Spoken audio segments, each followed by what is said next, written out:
อถวายความเคารพพระเถรานุเถระขอความสุขความเจริญจงบังเกิดมีแก่ญาติโยมสาธุชนทุกท่านขอต้อนรับเข้าสู่รายการสังฆปฏิบรายการฟังพระธรรมเทศนาประจำในวันพระซึ่งก็สามารถที่จะรับชมทาง Facebook ของสถานีวิทยุโทรทัศน์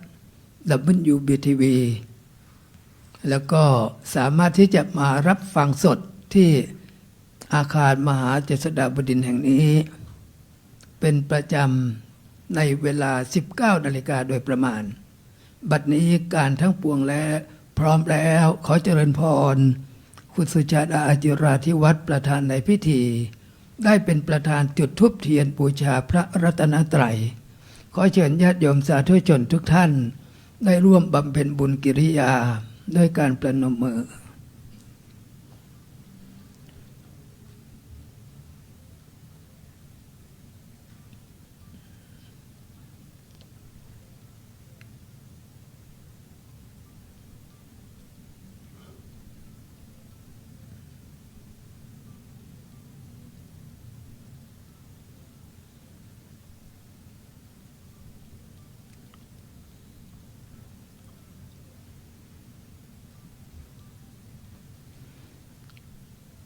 การบำเพ็ญกุศลในทางพระพุทธศาสนา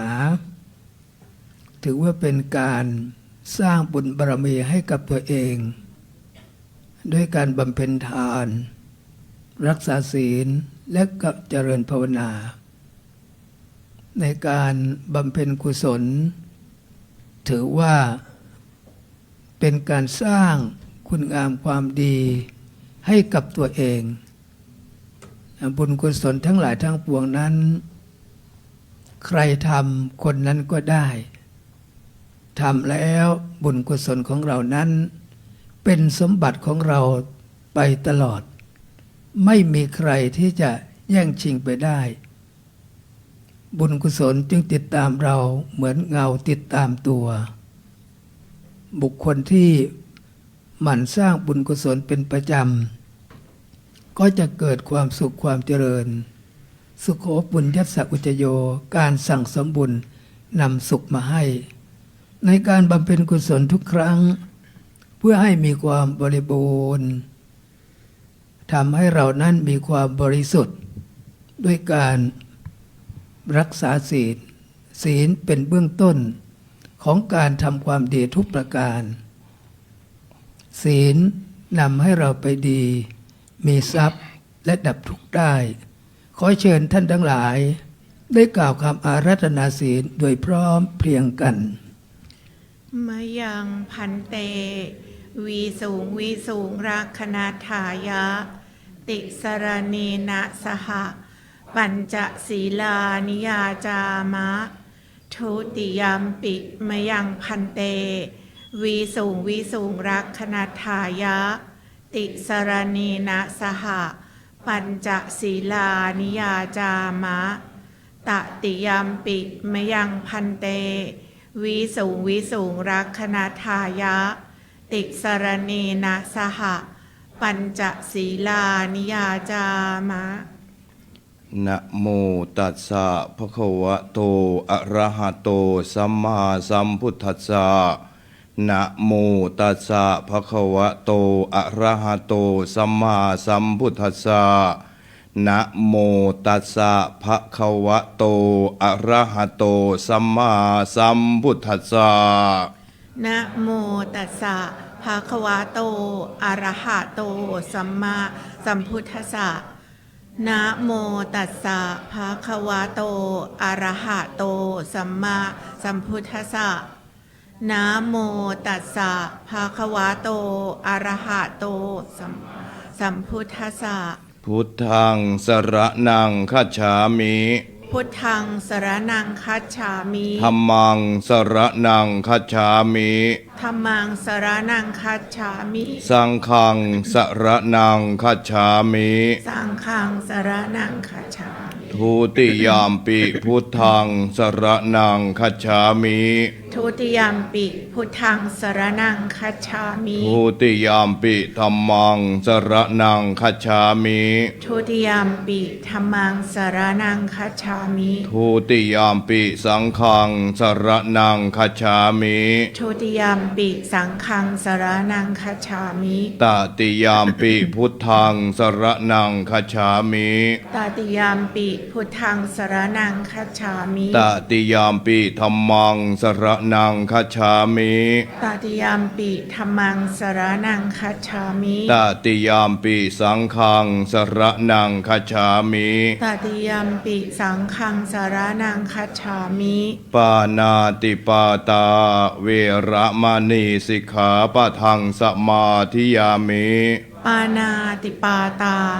เวรามณีสิกขาปะทังสมาธิยามิ อทินนาทานาเวระมณีสิกขาปะทังสมาธิยามิ อทินาทานา เวรามณีสิกขาปะทังสมาธิยามิ กาเมสุมิจฉาจาราเวระมณีสิกขาปะทังสมาธิยามิ กาเมสุมิจฉาจารา เวรามณีสิกขาปะทังสมาธิยามิ มุสาวาทาเวระมณีสิกขาปะทังสมาธิยามิ มุสาวาทา เวรามณีสิกขาปะทังสมาธิยามิ สุราเมระยะมัชฌปมาทฐานาเวระมณีสิกขาปะทังสมาธิยามิ สุราเมรยะมัชฌปมาทฐานา เวรามณีสิกขาปะทังสมาธิยามิ อิมานิปัญจสิกขาปทานิสีเลนะสุขติงยันติ สาธุ สีเลนะโภคะสัมปทา สาธุ สีเลนะนิพุติงยันติตัสมาสีลังวิโสทะเย สาธุพระมาจาโลกาทิปติสหัมปติกาดอันชลีอันทีวารังอายาจถาสันติทัสสัตตาปาราชาคาชาติกาเทเสตุธรรมังอนุกรรมปีมังปะชัง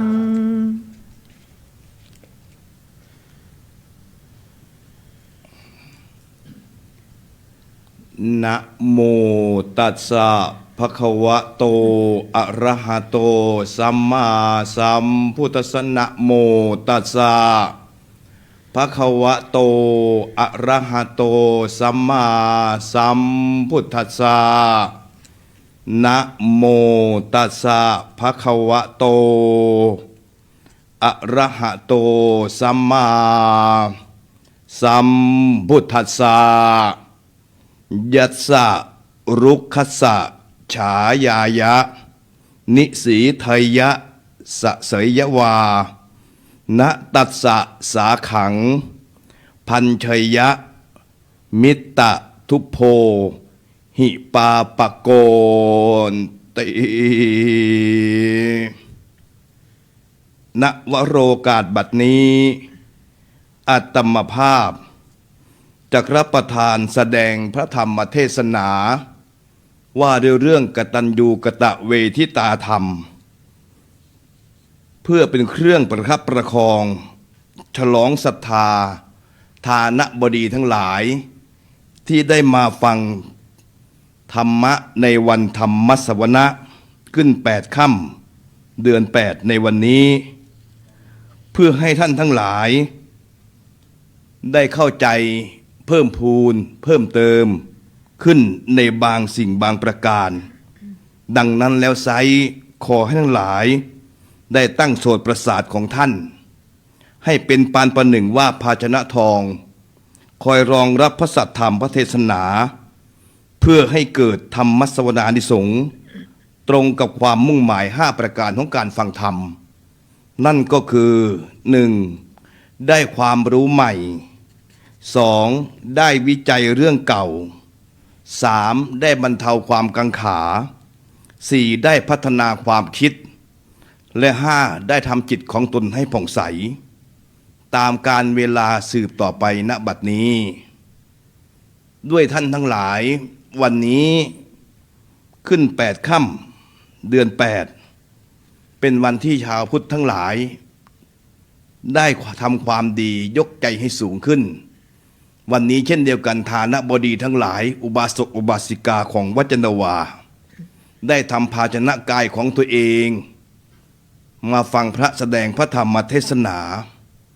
มาเจริญจิตภาวนาด้วยการสาธยายพระพุทธมนต์บทต่างๆเพื่อให้มีที่พึ่งเกาะพึ่งเป็นที่หวัง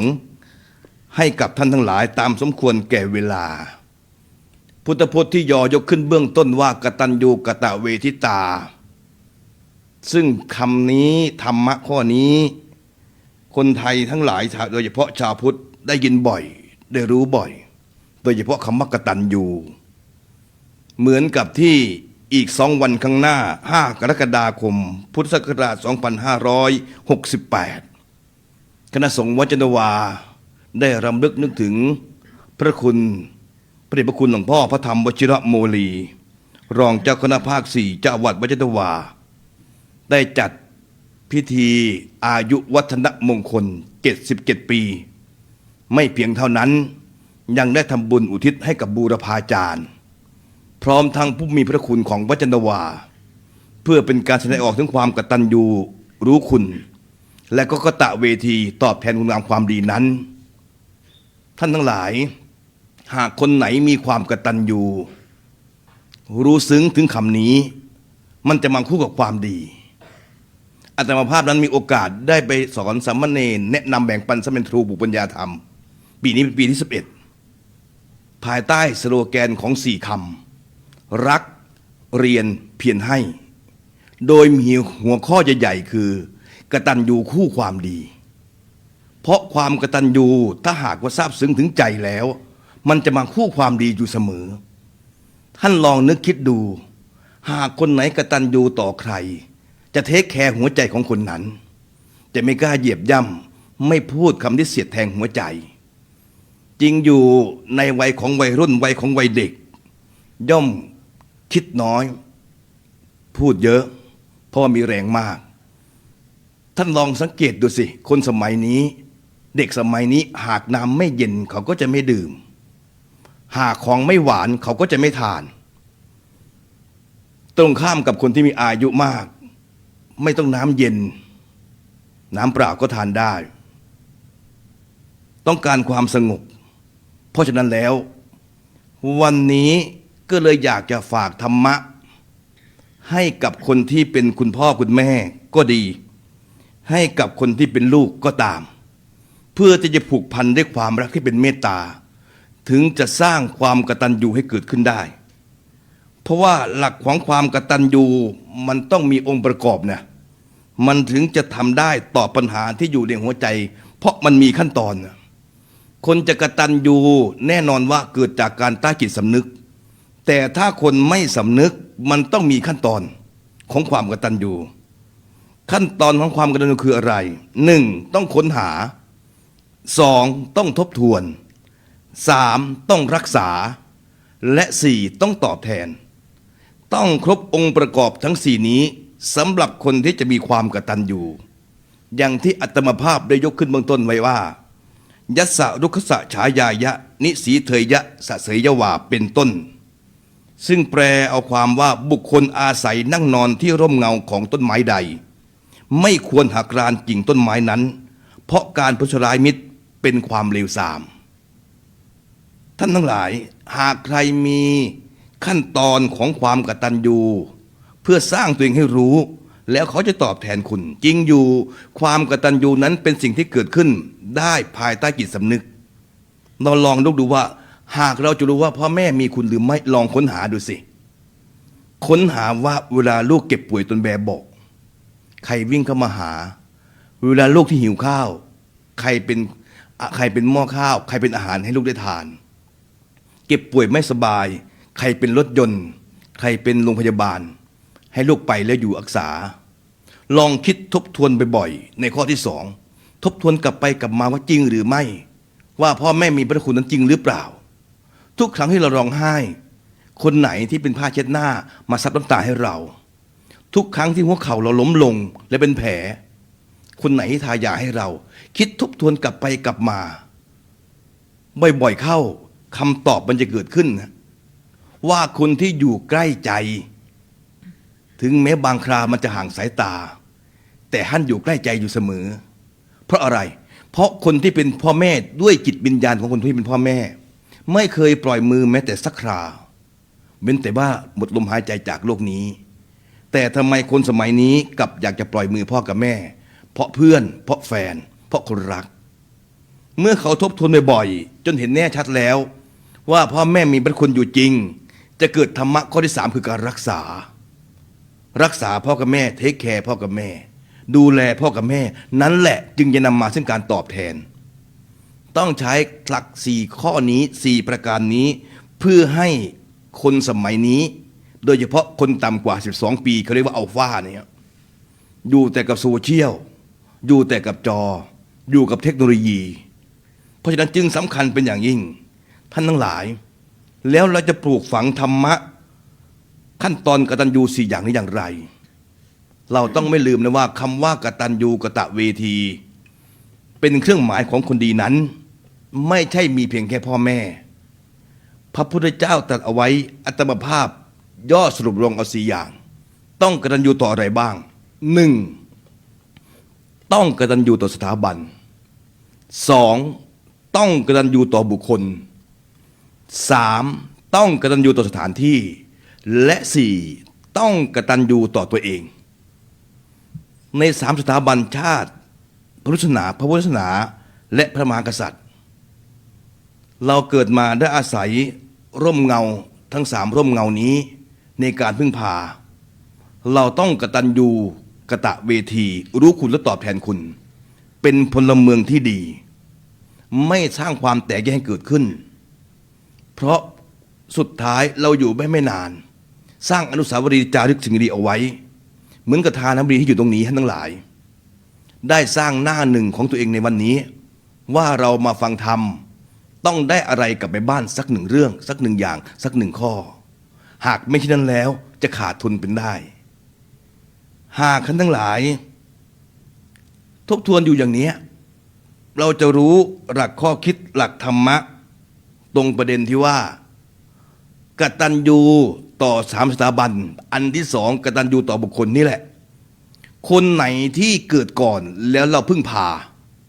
สิ่งนั้นคือบุคคลที่ขึ้นชื่อว่ามีอุปการะคุณเรียกว่าบุพการีเช่นพ่อแม่เป็นที่พึ่งของลูกครูเป็นที่พึ่งของศิษย์ลูกจึงต้องกตัญญูต่อพ่อกับแม่เพราะเราก้าวหน้าในวันนี้ต้องไม่ลืมว่าเรามีก้าวแรกในวันนั้นคนที่เป็นรุ่นใหม่ต้องไม่ลืมตัวเองว่าเป็นใครมาจากไหนโบราณจึงได้เตือนเอาไว้อย่าหลงตัวจนลืมตนได้เงาอย่าลืมร่มได้พรมอย่าลืมเสื่อได้เสื้ออย่าลืมใส่ได้เป็นอะไรอย่าลืมตัวโบราณสอนเอาไว้ให้น่าคิดเพราะฉะนั้นแล้วพ่อแม่มีอุปการะคุณต่อลูกไม่เพียงเท่านั้นสิ่งไหนที่เกิดขึ้นก่อนแล้วเราอาศัยสิ่งนั้นเช่นหากที่บ้านมีต้นไม้ใหญ่แล้วลูกอาศัยร่มเงาต้นไม้นั้นต้นไม้นั้นคือมีอุปการะคุณจะต้องตอบแทนด้วยการไม่ตัดไม่ทำลายต้องรักษาประการที่3กตัญญูต่อสถานที่เราคงเคยเห็นคนว่าโบราณนะว่าเติบโตเจริญมาทุกวันนี้เพราะอะไรเขาเก็บสิ่งนั้นเอาไว้อย่างเช่นชาวไร่ชาวนาเขาจะเอาคาดเขาจะเอาไถหรือบางทีวัวควายที่ตายไปแล้วเอาเขามาเอาไว้เป็นอนุสรณ์คนโบราณให้นึกถึงกตัญญูกับสิ่งนั้นเนี่ยคือต่อสถานที่แม้กระทั่งก้อนหินก้อนหญ้าให้เราเหยียบอาศัย ต้นหญ้าให้เราเหยียบย่ำเรานั้นก็ไม่ทำลายเพราะอะไรเพราะคนที่มีกตัญญูจะรู้คุณสิ่งนั้นว่าโลกทั้งผองคือพี่น้องกันเพราะอาศัยซึ่งกันและกันพื้นดินอาศัยลำน้ำอาศัยพื้นดินเกิดอากาศขึ้นมีต้นไม้ต้องไม่ลืมว่าธรรมชาติไม่มีคนมันอยู่ได้นะแต่ถ้าคนไม่มีธรรมชาตินั้นอยู่ไม่ได้อันนี้คือกตัญญูสถานที่อันที่สี่กตัญญูต่อตัวเองสำคัญมากๆหลายคนบอกว่ารักตัวเองแต่กลับนำสิ่งไม่ดีทำร้ายตัวเองมันก็น่าแปลกนะรักตัวเองแต่กลับนำสิ่งไม่ดีเข้าสู่ร่างกายพอถึงคราวสุดท้ายที่จะหมดลมหายใจกับกลัวกับสิ่งนั้นต้องรีบไปหาหมอต้องรักษาต่างๆนานาสิ่งนี้เกิดขึ้นวันนี้ก็เลยขอนำธรรมะให้กับคนที่เป็นพ่อคนที่เป็นแม่มีเอาไว้นั่นก็คือติพูดถึงคำว่าติไม่มีใครชอบแต่ลองคิดประกอบด้วยปัญญาถ้าติเพื่อทำลายไม่มีใครชอบแต่ถ้าติเพื่อก่อเหมือนพ่อกับแม่ติลูกอันนั้นเจริญเหมือนจิตวิญญาณของครูติลูกศิษย์อันนั้นเจริญเหมือนกัลยาณมิตรที่ดีติเพื่อนอันนั้นเจริญแต่ถ้าติเพื่อทำลายอันนั้นเจริญไม่ได้ชิบหายแน่นอนเพราะฉะนั้นแล้ววันนี้จึงขอให้ธรรมะทั้งหลายกับการทำหน้าที่ของความเป็นพ่อแม่เป็นลูกที่ดีเรียกว่าธรรมะสามติหนึ่งสติต้องมีสองขันติต้องถึงสามสันติต้องผลิบานถ้าพ่อแม่นึกอยู่เสมอว่าเราทั้งสองมีเชื่อมสัมพันธ์ด้วยความผูกพันผ่านสายเลือดลูกเชื่อฟังพ่อแม่เป็นต้นแบบที่ดีเป็นร่มโพที่งามไม่เป็นร่มโพที่มีหนามต้นโพต้นไหนไม่มีหนามต้นไม้นั้นนกย่อมอาศัยอยู่คนเดินทางไปมาย่อมพึ่งพาได้แต่ถ้าเป็นต้นโพที่มีหนามพูดไม่ฟังไม่เข้าหูลูกเข้าหูหลานสุดท้ายเขาก็จะห่างไกลต้องตั้งสติให้ดีให้ได้ทุกครั้งที่ไม่พอใจใครลูกไม่พอใจพ่อแม่ไม่พอใจลูกตั้งสติผูกพันเอาไว้เหมือนกวางตัวหนึ่งลูกกวางตัวหนึ่งเติบโตมาเป็นหนุ่มแม่เลยสอนลูกเอาไว้ว่าลูกจำเอาไว้หนาโลกกว้างนี้มีอันตรายนานาชนิดลูกจงฟังคำสอนของแม่ยังไงบ้างแม่หากวันหนึ่งลูกเจอนายพรานติดกับดักให้ลูกตั้งสติให้ดีแล้วทำไงต่อแม่ให้ลูกนั้นใช้ขาทั้งสี่ขาล้มลงกับพื้นแล้วตะกุยดินให้ดินมันนั้นฟุ้งขึ้นตะกุยบ่อยๆเสร็จจากนั้นให้ลูกถ่ายอุจจาระปัสสาวะรถตรงที่ลูกนอนอยู่ทำยังไงต่อแม่ต่อจากนั้นให้ลูกทำน้ำลายฟูมปากแมลงมันจะมาตอมหลังต่อจากนั้นทำยังไงแม่ให้ลูกนอนนิ่งๆเหมือนกับสัตว์ที่ตายแล้วแม่คอยสอนลูกอยู่ล่ำไปกวางตัวนี้ก็ไปหากินธรรมดาวันนั้นหากินไกลจากแม่ไปหน่อยเดินไปในป่าติดกับดักอย่างที่ว่าก็กลัวตกใจอ่ะมันก็ดิ้นยิ่งรัดเราเคยเห็นปลาที่ติดเบ็ดไหมมันกินเหยื่อแล้วติดเบ็ดมันดิ้นเท่าไหร่แล้วนี่มันยิ่งรัดแน่นมันยิ่งอ่อนแรงขณะที่ลูกกวางดิ้นอยู่นั้นนึกถึงคำสอนของแม่ตั้งสติได้สติต้องมีแม่สอนเอาไว้นี่มันก็นอนแน่นิ่งอยู่ใช้ขาทั้งสี่ตะกุยดินขึ้นตะเกียกตะกายดินก็ฟุ้งขึ้นมันก็พยายามถ่ายไม่ปวดก็ต้องถ่ายอุจจาระของมันนะทั้งเยี่ยวทั้งถ่ายอุจจาระเต็มพื้นดินเลยฮะฟุ้งกลิ่นเหม็นเลยทำให้แมลงมันมาตอมนึกถึงคำสอนของแม่กวางทำน้ำลายฟูมปากหลังต่อจากนั้นก็แกล้งตายนอนแน่นิ่งไม่หายใจให้แรงไม่ถึงครึ่งชั่วโมงในพรานมาเจอวันนี้ฉันโชคดีหนาได้กวางมันในพรานมองเห็นพื้นดินนะโหคงดิ้นหน้าดูจนมันตาย ดูน้ำลายเต็มปากสิว่างั้นแมลงวันก็ตอมว่างั้นโอ้เหม็นกลิ่นขี้กลิ่นเยี่ยวเต็มไปหมดเลยคงตายแล้ว อาจจะตายมาหลายชั่วโมงเหมือนกันอยากกันนั้นเลยใช้มีดตัดเชือกซึ่งเป็นบ่วงแล้วแบกลูกกวางนี่ขึ้นบ่าเอาไปลงที่ใบไม้จะไปหาท่อนไม้มาก่อกองไฟเพื่อแร่เนื้อคงได้กินย่างสักทีแล้ววันนี้ว่างั้นขณะที่หาไม้อยู่ในป่านั้นกวางได้ทีทั้งหลายลุกขึ้นเลยฮะ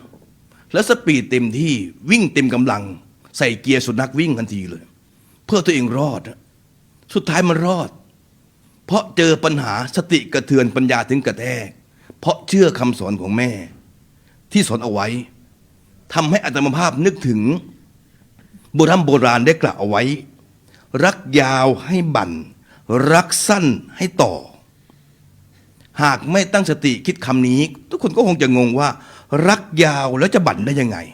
เพราะคำว่าบั่นมันน้ำสั้นลงสิแล้วบอกว่ารักสั้นให้ต่อเอาถ้าอยากจะให้สั้นนะจะต่อไปทำไม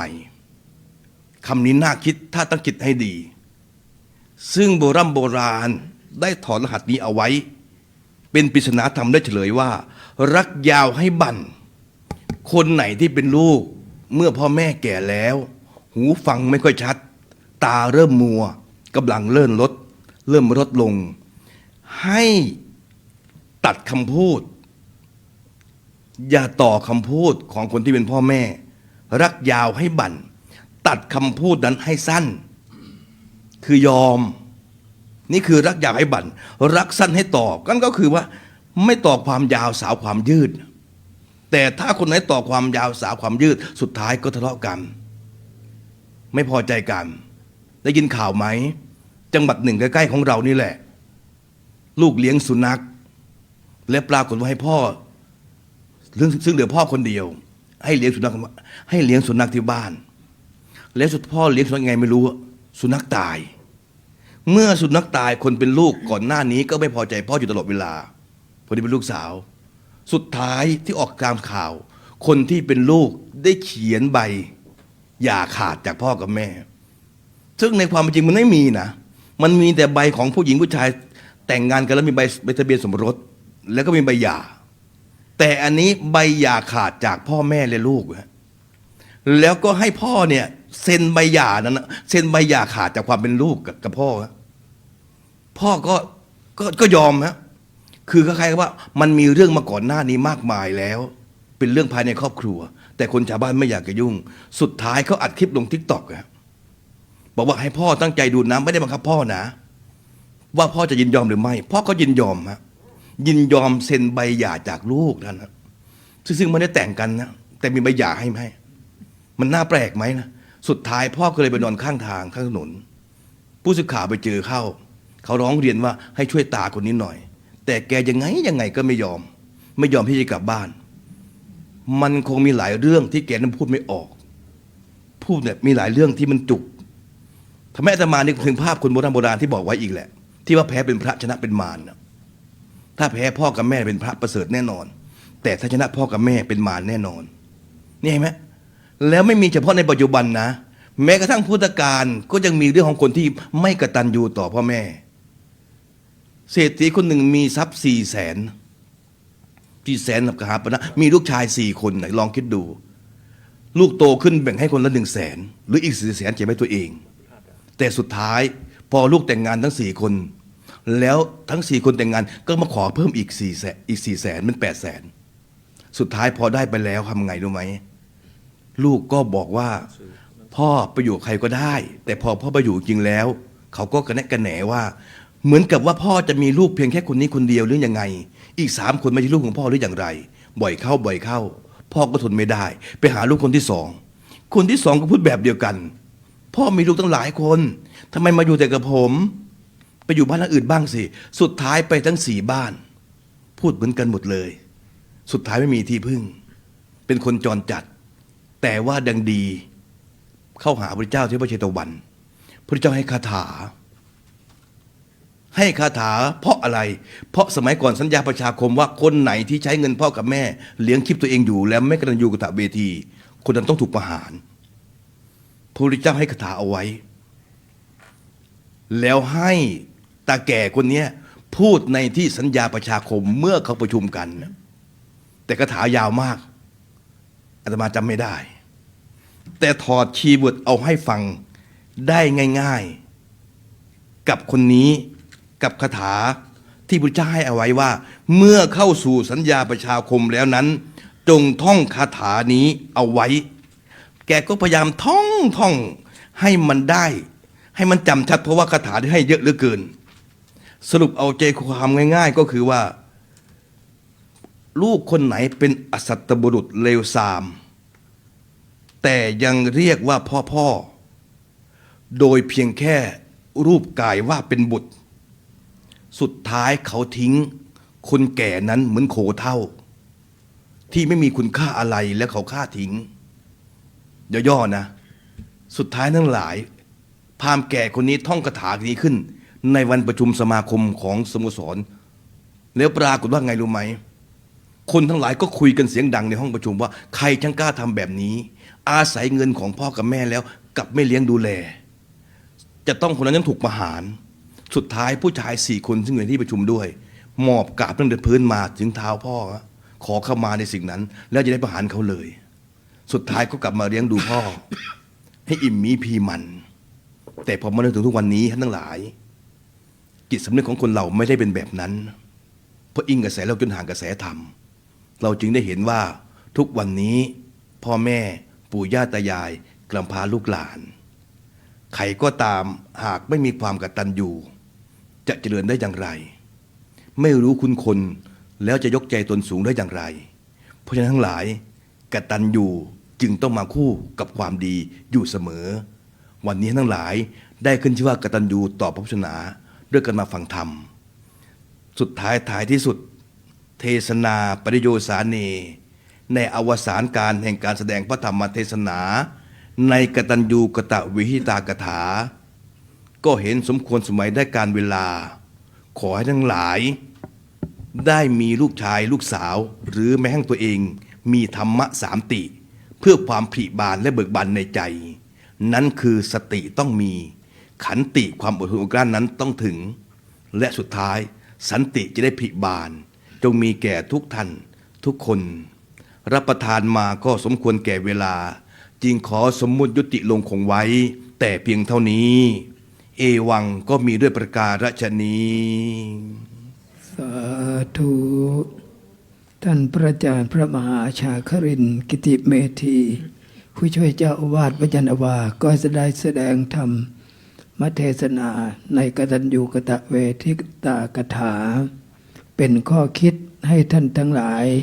ได้นำไปพิจารณาและนำไปปฏิบัติเพื่อให้เกิดความเป็นมงคลแก่ชีวิตต่อไปลำดับต่อไปก็ขอเชิญประธานในพิธีคุณสุชาดาจิราธิวัฒน์ได้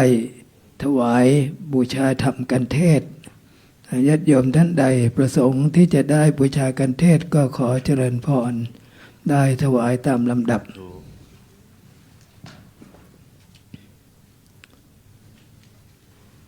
สำหรับการฟังพระธรรมเทศนาประจำวัน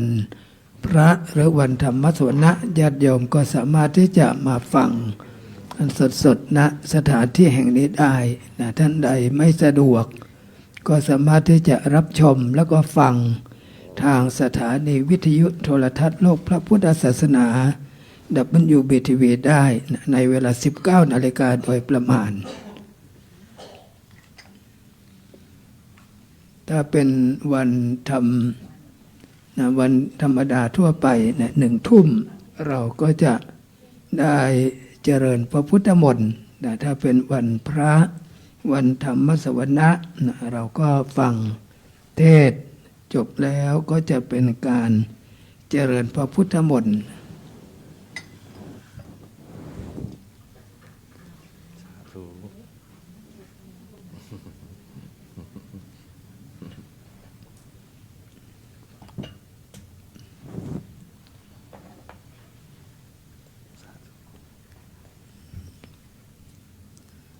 ลำดับต่อไปก็ขอเชิญญาติโยมสาธุชนทุกท่าน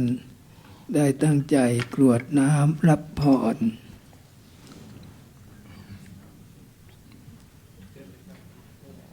ยะถา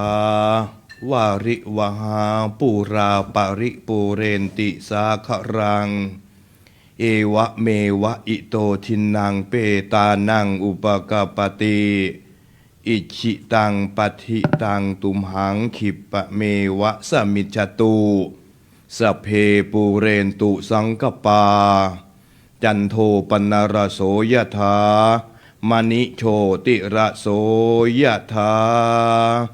สัพพิติโยวิวัชชันตุสัพพโรโควินัสสตุมาเตภวัตตวันตรายโยสุขีทีคายุโกภวะอภิวาทนาสีลิสะนิจจังวุธาปจายโนจัตตารโอธรรมาวทานติอายุวันโนสุขังพลัง